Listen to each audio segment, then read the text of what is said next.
So this goes right way up onto the press into that area just there. Notice that I still had my gloves on. My knees wake up. Gloves off. My desk, it's not going to bother anybody. The paper out of the water. Need to take most of the water off, and then it comes over to the towel, onto the towel, and then in between, and you wipe off the excess water. Now, you can do this a couple of minutes before you're ready to go. You have a question? Is that just paper from like albums? No. This is special paper. You might want to feel it. It's special printmaking paper. It's On this, what's the water, like, what does the water do to the... What the water does, it softens the paper so that it can force the paper, when it goes through that press, into the cracks. So this has been sitting long enough, so now I can pull it out. Over here, as I said to you, we've got the registration marks. So I line it up in those corners, and then very carefully let it come down. Then we need a piece of white paper, which is clean,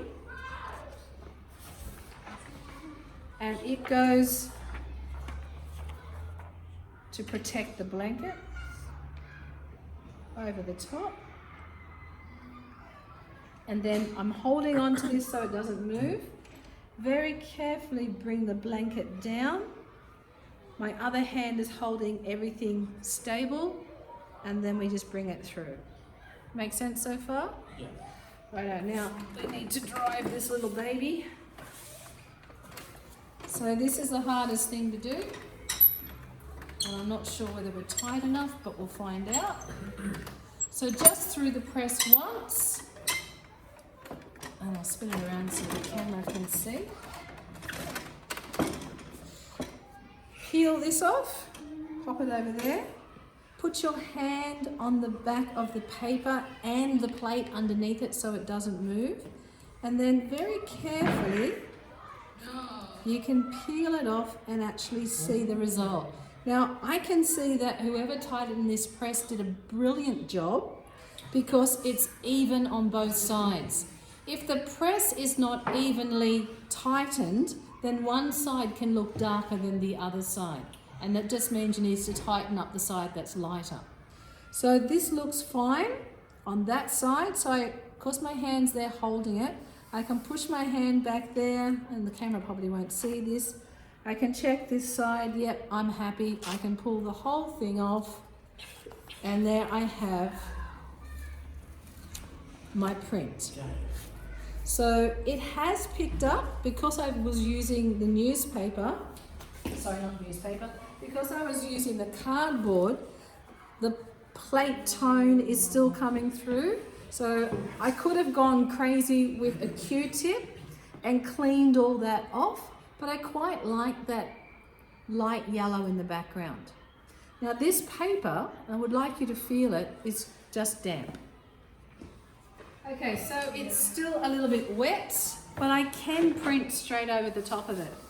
But before anybody else can use this press after me, I need to make sure I leave it clean for the next person. And I've got yellow ink on this press from the back of my plate, so I need to wipe it off with a clean, damp cloth and then dry it off so that the next person comes along and you have not ruined their work. You leave mess on the plate, then the mess is going to transfer onto the outside area of the plate. So the plate here, the press plate needs to be kept clean. All right, back over here. Now I'm going to ink up my my octopus or squid, whatever he is.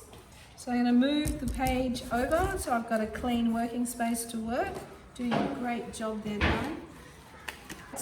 Now, my red oxide is all separated, so I need to mix it. And there is a red oxide in here somewhere. No, there's not.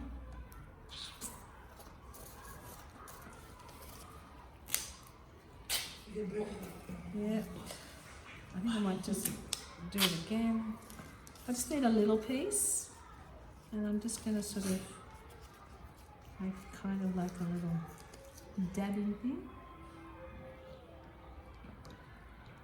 I'm just going to take the ink straight off the spatula. And I'm rubbing, the whole point of this process is to get it in the cracks. I don't want lots of it out on the rest.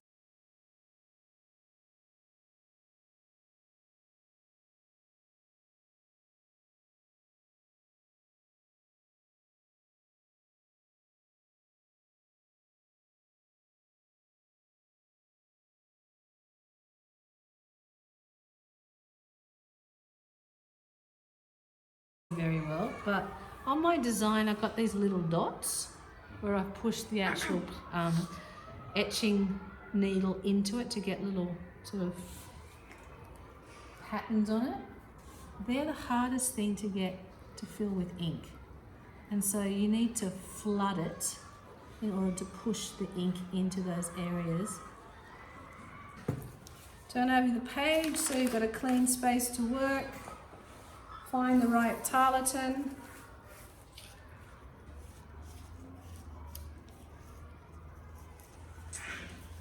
And now we're wiping.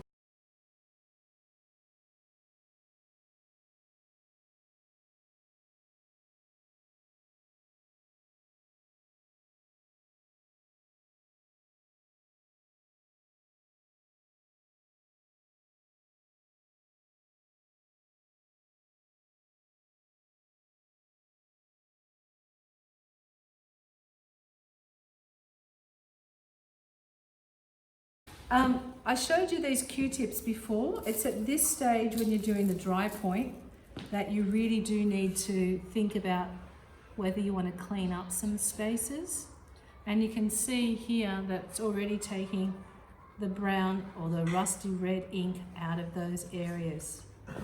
It's up to you how much you want to labour, but you can see quite a difference in the area where I have cleaned it to the areas I haven't. I don't know whether you can see there, these areas here are clean and the side alongside of it's not.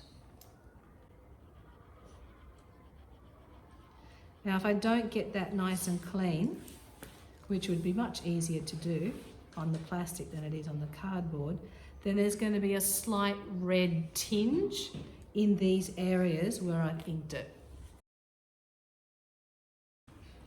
Gloves off. Now because my paper is still wet, I don't have to put it back into the water.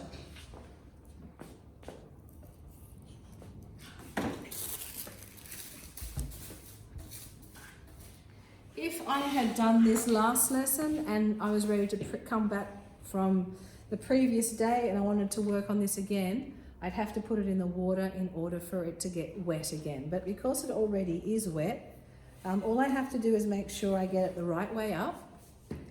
And then very carefully, I just line it up like this.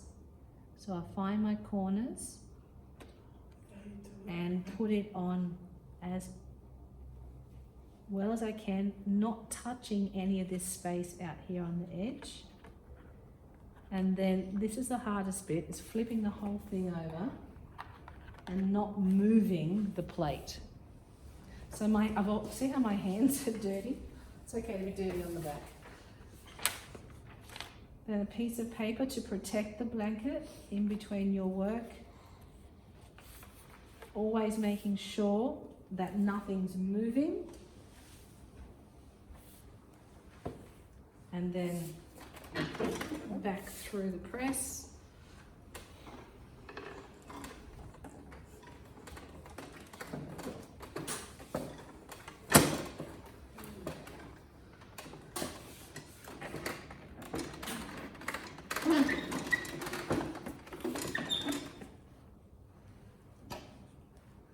And then again, checking. Now, does that make sense how to do it? Now, you can see very clearly the areas that I used the Q-tips to clean back with and the areas I didn't. So that's why it's quite red down here.